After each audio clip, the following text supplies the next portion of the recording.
Hey guys, it's Lisa, back with another video for Lisa Wise Designs, and today is the day. I'm so excited. We finally are going to start on our fall project. Now, if you haven't heard of what this is, I have kits available with all the materials that you need to make this fall crate and the mini album that gets inside here. Or if you have some paper in your stash you'd like to use, you can also pick up just the tutorial. So look below in the details section and you'll see my link for my Etsy shop. My Etsy shop name is Lisa Wise Designs, and you can pick those up if you'd like to. I have a few kits left. But thank you guys so much for the support that you've been giving me lately in this new venture. I really appreciate it. So let's jump right in and get started. So this is what we're going to be working on today. We're working on this crate. Okay, and if you picked up the kit, this is what it looks like. You've got your cutting guide that's got your full color pictures and step-by-step instructions. We'll refer back to that today. You've got a second PDF, which is the 5x5 Impossible card template. And if you pick up just the tutorial, these are the two pieces that you will need to download and follow along on your computer, or you can print it whichever way you'd like. If you buy the kit, you'll get this printout sent to you. Then in the kit, you've got a bag of all these different goodies we'll go over. You've got a bag of twine.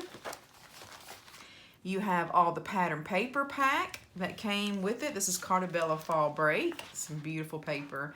You've got 3 sheets, I believe, of this craft cardstock and 2 pieces of craft chipboard. So move this out of the way along. Keep my pieces here. So what I like to do when I start a new project is I take my pattern pieces and I just kind of put them off to the side. I have something I got at Michael's years ago that holds 12 by 12 paper so that I can put it in here vertical and kind of flip through that. And for the rest of the little bits and pieces, I'll show you how I like to categorize or keep myself organized with that. So I'll show you that right here. I have 2 things that are kind of my go-tos when I'm working on a project. This is like an 8 by 9 little plastic insert that would go in a drawer that you would pick up at Office Depot or maybe even Walmart. And it's very inexpensive, less than $3, but it has all these little individual places where you can put all your bits and baubles, they like to say, to keep you organized. So in this kit, you've got 3 types of ribbon, and you've got some black elastic. You've got some different string here and some Velcro loops. We've got some pins, clothespins, some foam, and don't forget this one little tiny, it's hard to see, eyelet that's here. And this is my other go-to thing. It is actually marketed in the kitchen section for spices. Like if you buy a pack of ranch dressing that's in the package or taco seasoning type things, you can put it in here in your pantry and keep those things organized. But it's perfect for paper crafting. So in your kit, you're also getting 4x6 cards and tags. And here's that template. I went ahead and cut around on the black to get that ready for this. I went ahead to get started and I went through my cutting guide and I've cut out my chipboard, my A, B, and C pieces, and I've cut out my mats for this project, for the crate part. So that's where I got going here. So move this out of the way. So if I were you and I was going to get started on the crate, I'd go through the cutting guide and I'd cut out my A, B, and C pieces, which I've got here.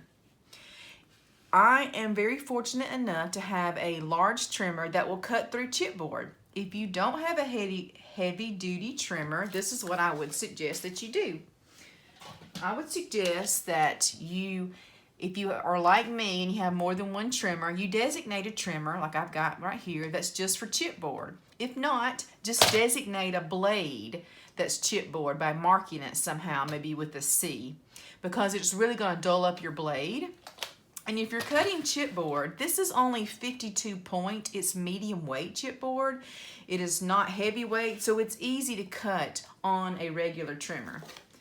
so here's an example of what I would do. Let's say I needed an inch piece cut off of this. I would go over to my inch mark. I would go, let's start above it. That makes it a little easier since it's thicker. I would pull down on it and I'd go back up. So it probably is not going to go all the way through.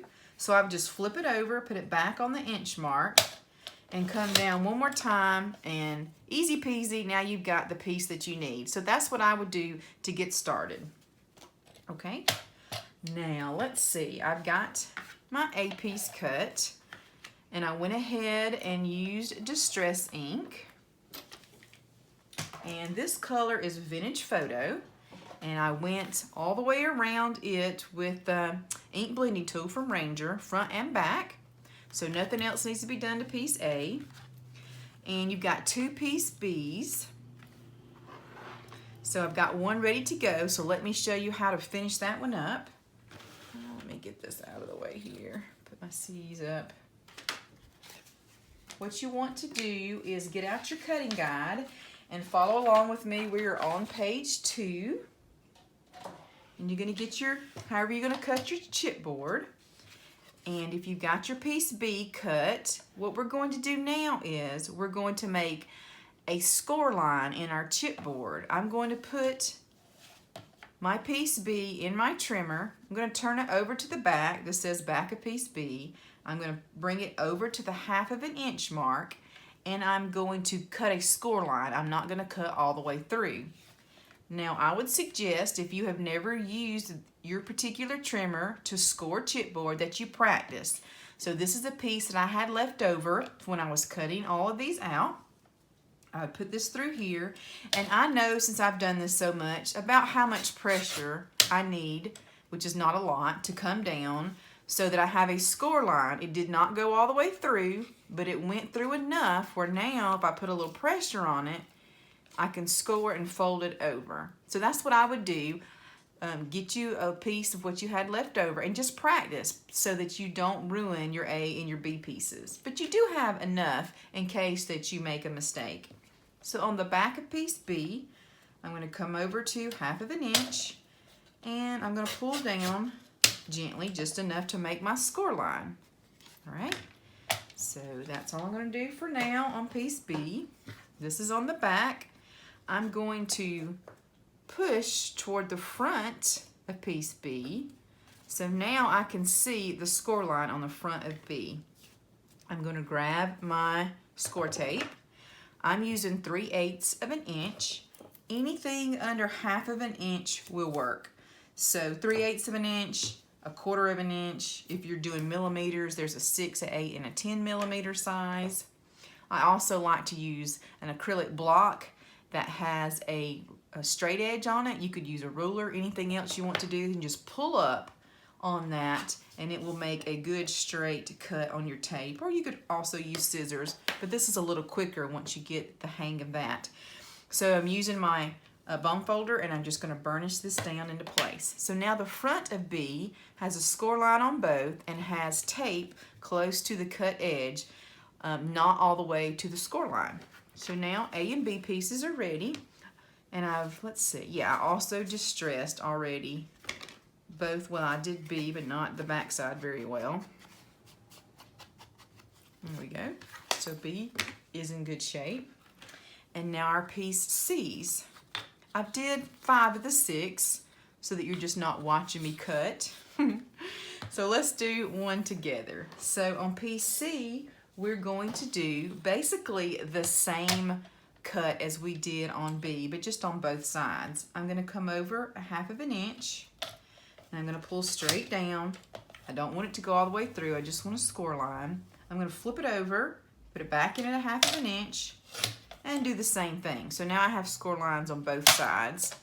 I'm going to do that for all 6 pieces of C, and then we're going to put tape on the front of C 6 different times.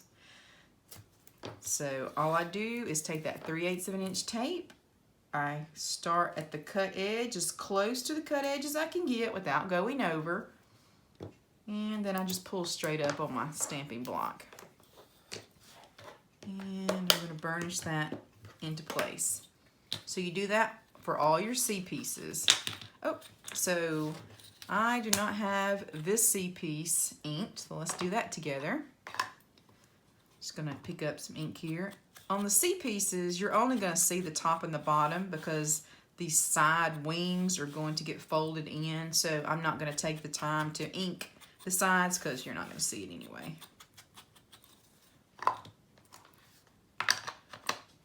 Alrighty, well, now we've got our chipboard ready to go. So now I'm at the bottom of page 2. So if you like to have a reference guide to kind of go back and look at as someone's teaching you, then this is the right class for you because I tend to do that. If you don't like it, I apologize, but I kind of like to tell you where I am on the guide. So we're going to start doing some assembly work. So I'm going to need my A and B pieces. I'm going to lay them out like so. A goes in the middle with my 2 B's on the outside with the tape facing A. We're going to take off the tape liners, and then B is going to go up under A like so. So there's lots of different ways you can do that. I like having one of these really small box cutters or craft knife. A lot of people use what they call a pokey tool, something that's got this long, pointy edge to it. So we can do that. Just take the tape liner off. I'm going to make sure that I have a really good fold so I know exactly where my fold is. And I'm going to butt this up, but let's see. I'm going to try to use my mat to help me get it straight here. I don't want it to go all the way to the score line. I just want to kind of kiss it, I like to say, so that I've got a little bit of room there. And you definitely don't want to go over the score line, because remember, you're adding bulk by putting these 2 bulky pieces together. Here you go. Easy peasy so far. I'm going to do the other side the same way. I'm going to make sure I've got a good fold so I can see that line. And I'm going to put the other side on here. If you see you have any tape overhang, just run it back over onto it so that you have a project that's not going to collect dust. I have seen that happen a lot too, because tape doesn't dry, and if you just let that hang out, it will collect dust over time, and we want to take care in our projects and have it looking good for a long time. Okay, there we go. So on our B pieces, we want to make sure that we corner round the edges, because I didn't do that as I was going along. So let's do that now. So I use this We Are Memory Keepers corner rounder. It's got 1/4 inch and 1/2 inch. You can see that here, and you open the wings on the top, and then you can corner round items. So we're going to use the 1/2 inch side, and don't be like me. Do this before you get to this step. I got so excited, I guess. I forgot to do it, but it's no big deal. No problem. One thing I really like about this product is it's so strong, it doesn't take a lot of hand strength to do it, and it will go through this 52-point chipboard with no problem. It's not going to damage it. Okay, there we go. Now, I'm sure somebody was telling me, you forgot to round the corners. And I obviously was not listening. Let me try one more time on this one. It doesn't seem to be as rounded as I would like it to be. I might not have it in there all the way. No, I didn't. There we go. That looks much better. And I'm just hitting it again with my distress ink on those corners. So cute. So look at there. We're already got the little structure built. That's going to be our crate. So we've already got these sides built, and you can see the rounded edges here. So let's see what is next. We're going to be in the middle of page 3, and we're going to go ahead and do some matting as we go, because you can just imagine once you start putting all these pieces together, it's a little difficult to get your hand in some of these tight spaces. So you have your cuts or your mats all laid out for you on the cutting guide. I chose to do the trucks for the top and the stripes for the bottom, and then a 3/8 of an inch strip of this little colored pieces to do my side. So this is what it's going to look like here. So this one I have not distressed, so let's do that. So of course this is absolutely not a must to distress every piece. I just really like that look. I'm going for a country look anyway, so I think that really sets it off. So we're going to be working on the back of this. I'm going to flip this over so it says back of B, and this is that rough edge right here, you know, that sticks out. So that's the part we're going to be working on.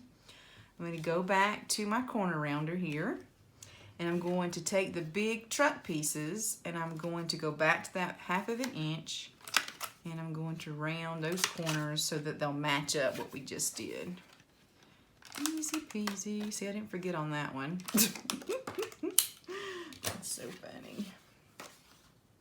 All right, going to hit it once again on the corners. Make sure we don't forget. So this is how it's going to lay out, like this.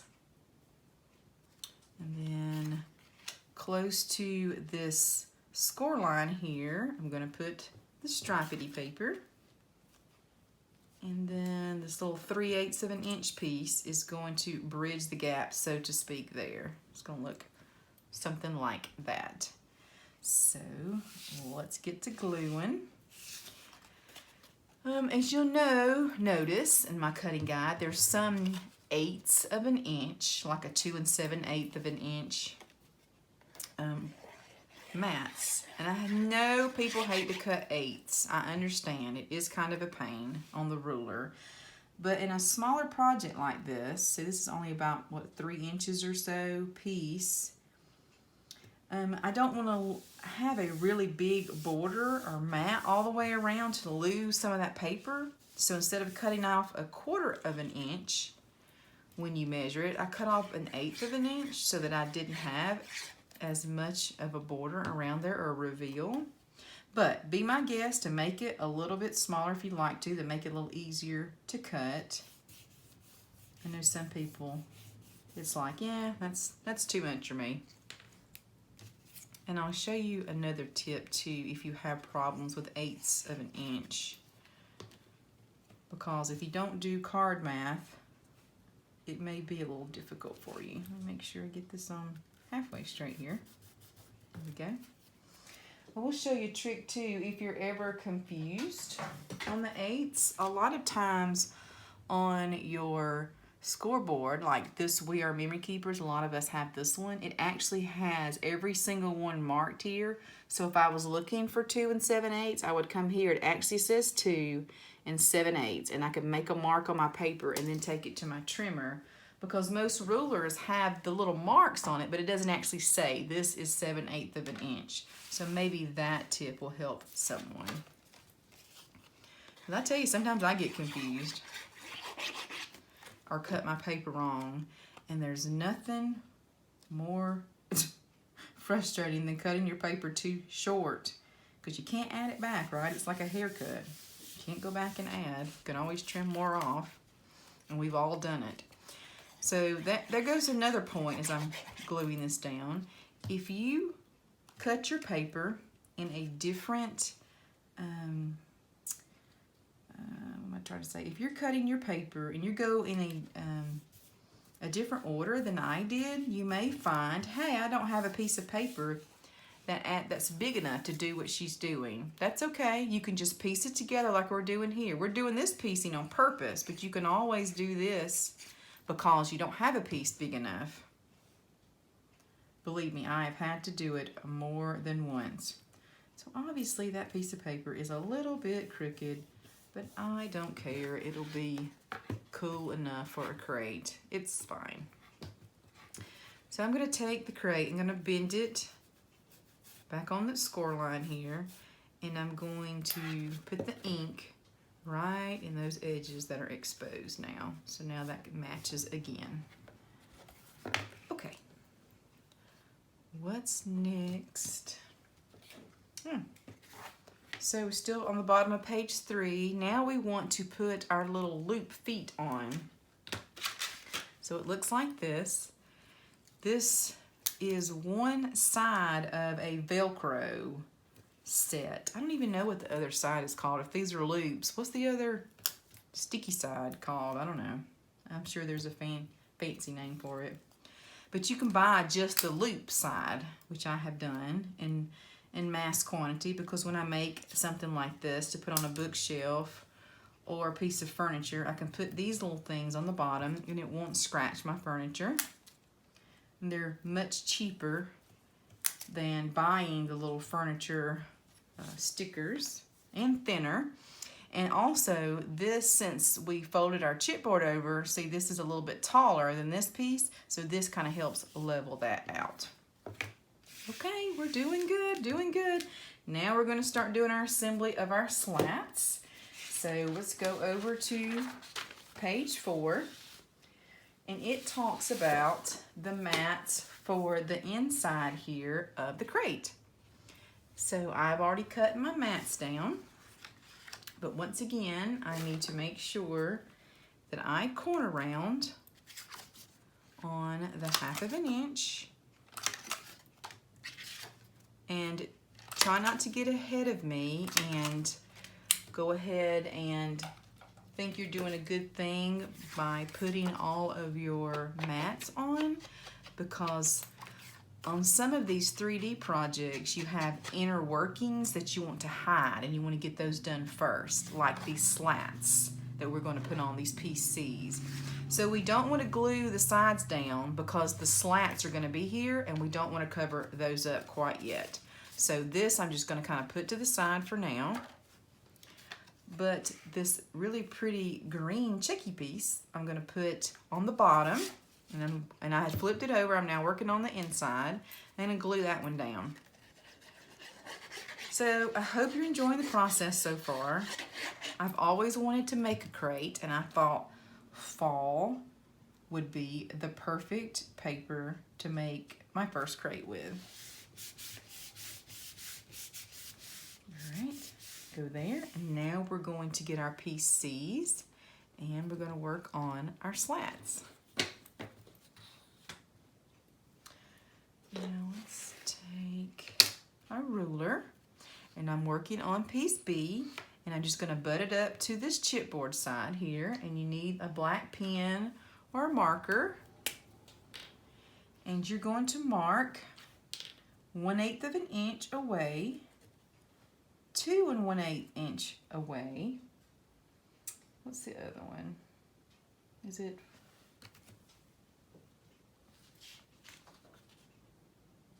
4 1/8? Okay, 1/8, 2 1/8, and 4 1/8. There we go. I'm at the top of page 5, and I'm going to do that on both sides, at the top and the bottom. 1/8, 2 1/8, and 4 1/8. Flip over to the other B side, do the same thing. And this is where we're going to put our slats, and this will help us try our best to stay straight.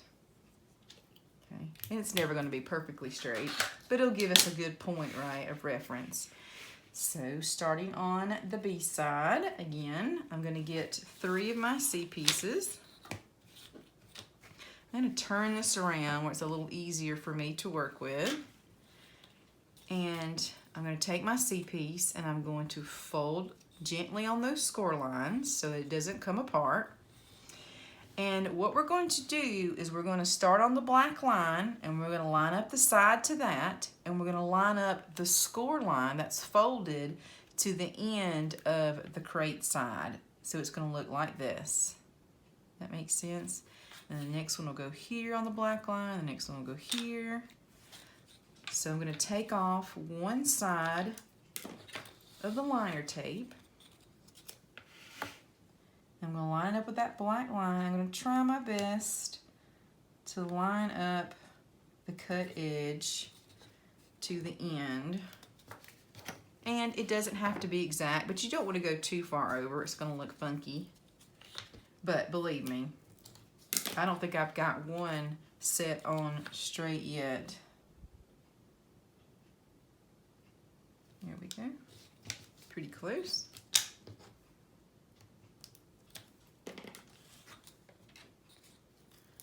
Make sure I can see my score line by bending it a little bit. There we go.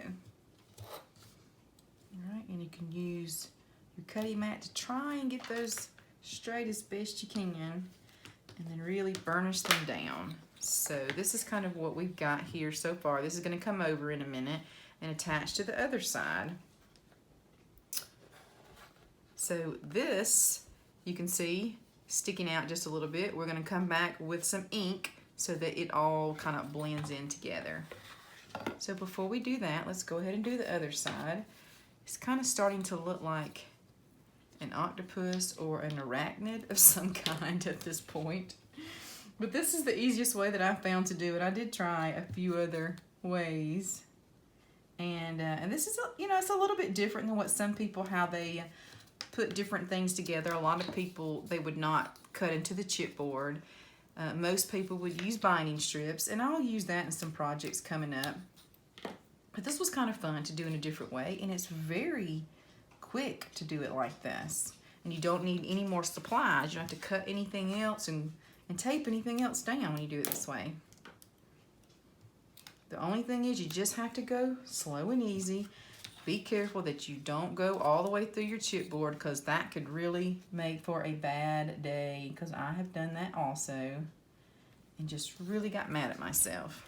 But anyway, you just use some, if you're using tape, you can just use undo. It'll come right up and you can start over. Now if you're using glue, it won't take wet glue off.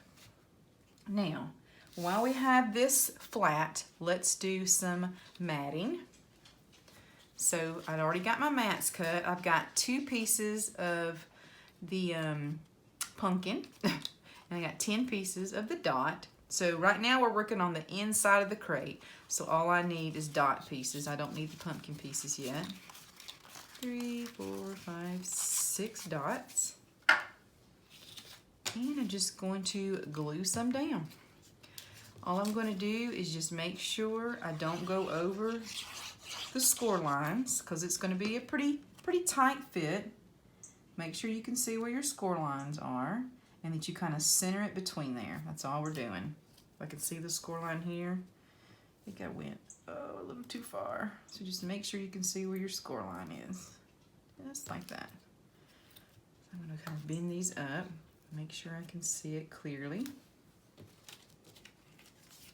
So you're just going to be able to see a hint of color through your crate for these, but I do think it makes a big difference than just seeing the wooden part, so to speak, if this was a wooden crate. Here we go. So you can see what I'm talking about. So you can see the pretty dots on the inside. All right, the next one. I can't wait for fall pictures. I have a grandbaby that's 5 months old, and I cannot wait to take her to the pumpkin patch and take photos. That was always my favorite photos of my daughter, is when she would go pick out a big pumpkin. And of course Halloween comes soon after that, but the pumpkin part was so funny.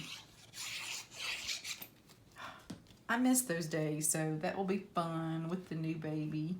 She's a little bit too young for that this year, but she will probably take some adorable pictures with pumpkins, and we're gonna have to get her a cute big bow to go on her head. Okay, almost done with these inside. One word of caution: if you choose something different to go for your inside pieces, if it has a direction, so dots are not directionally, right? They could be upside down, nobody would care. But if it has a direction, just be sure you know when you pick it up which orientation it's going to be, that you don't have upside down papers once you pick it up. And in the Christmas crate, I do use something that's directional. So if you pick it up like this, you need to know now the way you're gluing it, it needs to go in this direction, right? This is top. So anyway, just thought I'd throw that out there, because yeah, I did that on one of these. Okay, make sure it's all kind of glued down. So now on this side, we're done with what we need to do, except we're going to kind of even this up so we can go ahead and put our mat on this side. So You could just add glue here to the pieces that are sticking up like this, but there's a pretty big open gap here. So I went through what was left of my chipboard and I cut a 1/2 inch by about 3 inches. And I'm going to kind of put this in the middle just to give some stability. And then I cut another piece that was at 3 inches and I cut it in half to make it 1.5 inch. And so I'm going to kind of line this up toward the bottom. So that way when I put the mat on here, I'll have something in the center and the top and bottom to glue to so it doesn't dip down over time. And who knows, if somebody's rough with it taking your book in and out, it could tear there. So I just thought I'd put a little bit of extra here. Of course, we have plenty of chipboard left over, so that's what that is. So now I'm going to put glue in all those places that you see where my pencil line is. And we already had that cut out. We just need to make sure that it fits well. And let's see, I'm already skipped all the way over. I'm on page 6 here. So just going to put glue on the places here that stick up. We're doing really good. We're almost done with the construction. And then we get to the fun part of doing the outside decorations and making our book.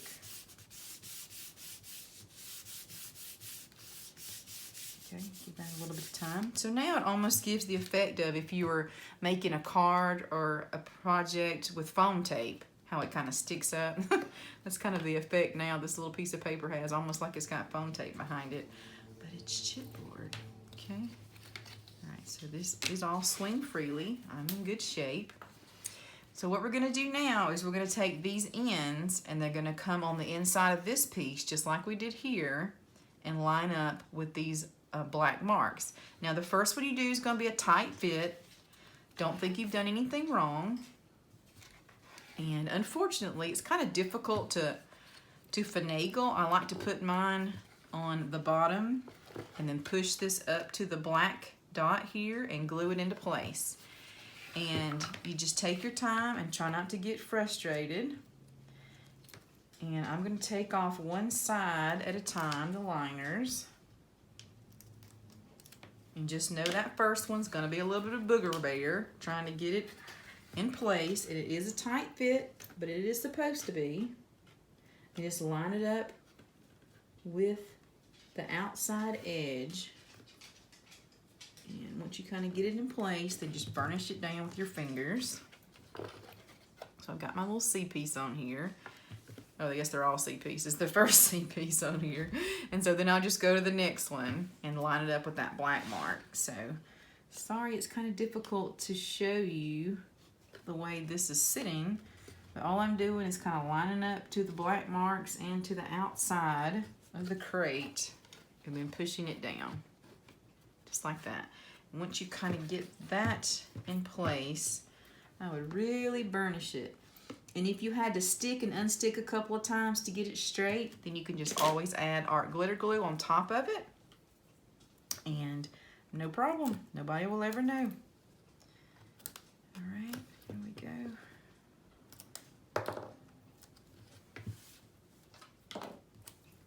Take off those liners. I'm going to start again on the bottom. That's the tightest fit. And just kind of push it up and then over till I get where it's straight to the black line. And then the next one will be easier. It's not such a tight fit. And then the last one goes right there on the black line.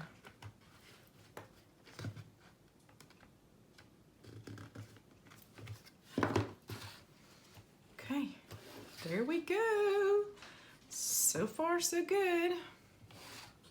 So I'm just going to take my distress ink and load a little more up here. And I'm going to go on those edges, kind of help blend this now in before we put our outside mats on. And I'm just going to put my fingers up under the chipboard pieces if I think it needs it. kind of help it be stable. I do not want at this stage it to come apart or to start splintering on me. If it does start coming apart in a couple of spots, just put a little bit of art glitter glue in the area and just let it dry. Just walk away, leave it alone. I've had that happen. But if you take your time and you're gentle when you're bending it, you shouldn't have any problem.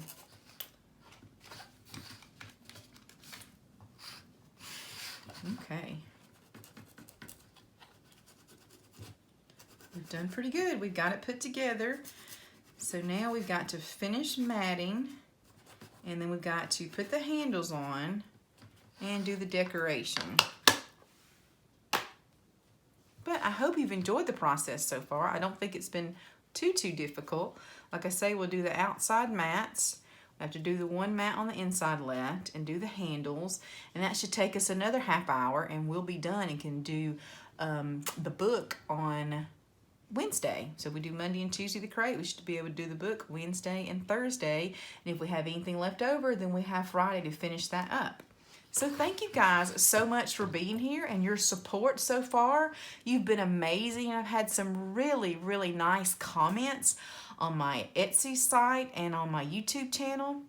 If you decide to make one of these, whether it's the kit and you choose different papers, if you make it just like mine, or if you use totally different pattern paper, which I think would be really awesome, please go over to our Facebook group, Lisa Wise Designs, and post some pictures there. We would love to see it and cheer you on and let you know what a great job you've done, because we do try to keep it very positive there. Well, we don't try, we do, right? That's one of the rules.